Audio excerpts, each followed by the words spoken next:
کہ ہم نے حقارت کی نگاہ سے حفاظ کرام کو دیکھا، علماء کرام کو دیکھا، جس کا نتیجہ یہ ہے کہ اللہ نے ہمیں اپنی نگاہوں سے گرا دیا۔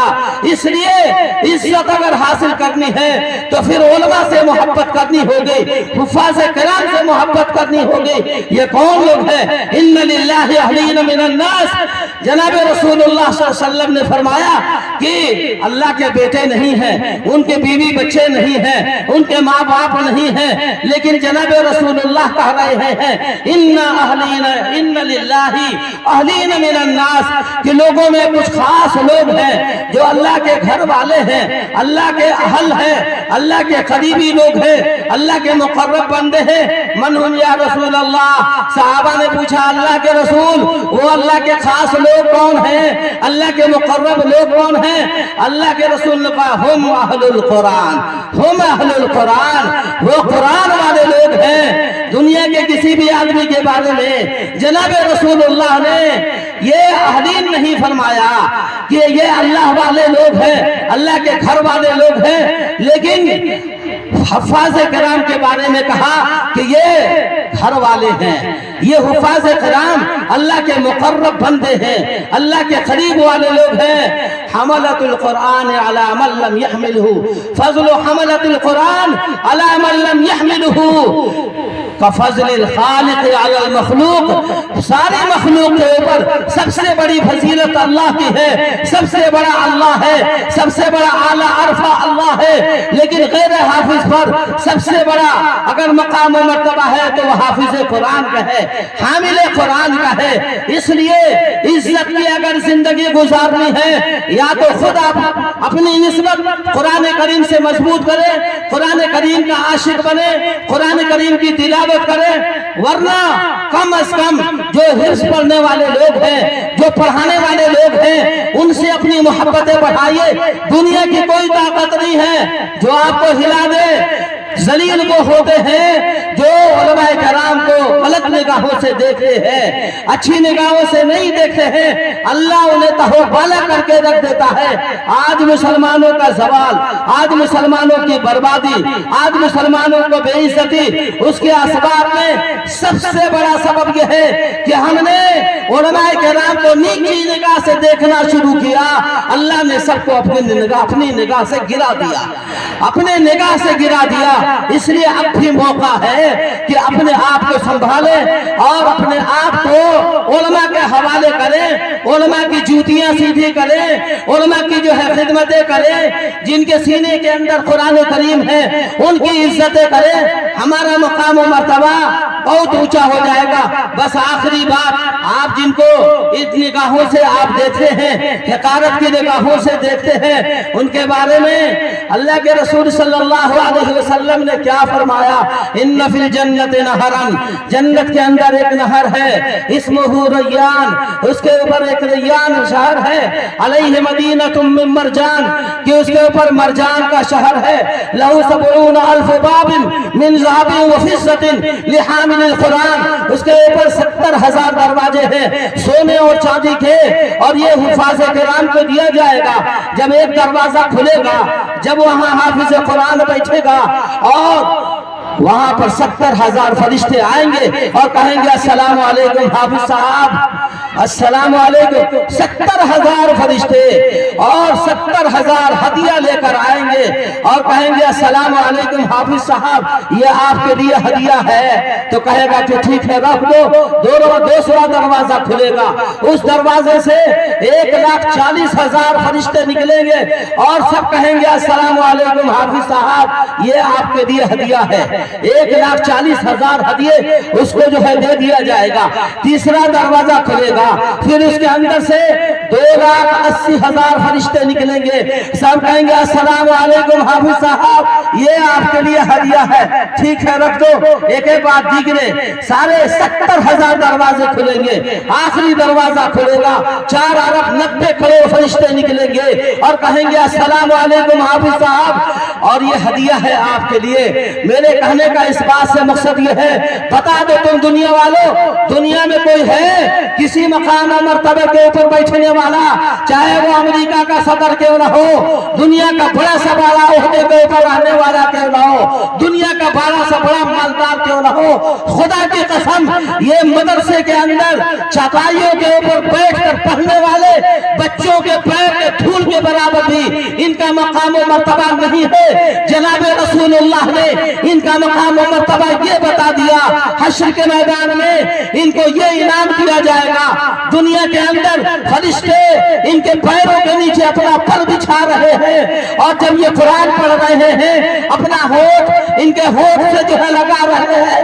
بتاؤ دنیا کا کوئی بھی آدمی ہے، بس کہنا مولا مقصد یہ ہے کہ جو لوگ اپنے بچوں کو حافظ قرآن بنا رہے ہیں وہ اپنا سینہ چوڑا کر کے پھولے نہ سمائے کہ دنیا کے سب سے بڑی کتاب میرے بیٹے نے اپنے سینے کے اندر محفوظ رکھا ہے، اس کلام کو پڑھتا ہے جو کلام میرے رب نے پڑھا تھا، اس کلام کی تلاوت کرتا ہے۔ سب سے بڑا مقام و مرتبہ میرے بیٹے کا ہے، اس لیے فخر سے ہم اپنا سر اونچا کر کے چلے، کبھی بھی احساس کمتری میں مبتلا نہ ہو۔ کسی بھی مولوی کو آپ نے کم کھاتے نہیں دیکھا ہوگا، ہمیشہ اچھا کھاتا ہے، اچھا پہنتا ہے۔ مرنے کے بعد میں یہ مقام مرتبہ آپ نے سن لیا، پھر چاہیے کیا؟ پھر چاہیے کیا؟ جدھر جاتا ہے بچہ السلام علیکم حافظ صاحب، السلام علیکم حافظ صاحب، یعنی اللہ آپ کو سلامتی میں رکھے، اللہ کی رحمتیں نازل ہو۔ صبح سے شام تک دنیا دعا دے رہی ہے، سلامی دے رہی ہے مسلمانوں، پھر چاہیے کیا؟ پھر چاہیے کیا؟ اس لیے فخر سے ہم خود حافظ بنے، اپنے بچوں کو حافظ بنائے، جن کو اللہ نے قرآن کا علم دیا ہے، اپنا سر اونچا کر کے جو ہے چلے کہ ہم دنیا کے بادشاہ ہیں، دنیا کی سب سے بڑی کتاب اپنے سینوں کے اندر رکھے ہیں، ہر وقت اللہ کا شکر ادا کرے۔ پروردگار دنیا کی کتابوں کو چھانٹ کر تو نے اپنی ذات سے نکلے ہوئے کلام، اپنی ذات سے نکلے ہوئے کلام پڑھنے کا توفیق دیا، یہ تیرا احسان ہے، تیرا شکر ہے۔ بس میرا کہنے کا مقصد یہی ہے، اپنا حوصلہ اپنی ہمت جو ہے بلند کرے، جو قرآن کی خدمت کرنے والے ہیں ان کی حوصلہ افزائی کرے، ہر وقت جو ہے ان کی مدد پر لگے رہے، ان کی خوشامدیں کرے، ان کے پیچھے پیچھے چلے۔ مطلب یہ ہے کہ ان کی پوش پکڑے رہے، ان کے دامن کو پکڑے رہے۔ ان کا مقام و مرتبہ آخرت میں بہت بلند ہونے والا ہے، جب یہ جائیں گے تو ہم کو بھی لے کر جائیں گے۔ اللہ رب العالمین ہمیں عمل کی توفیق عطا فرمائے۔ وآخر دعوانا الحمدللہ رب العالمین۔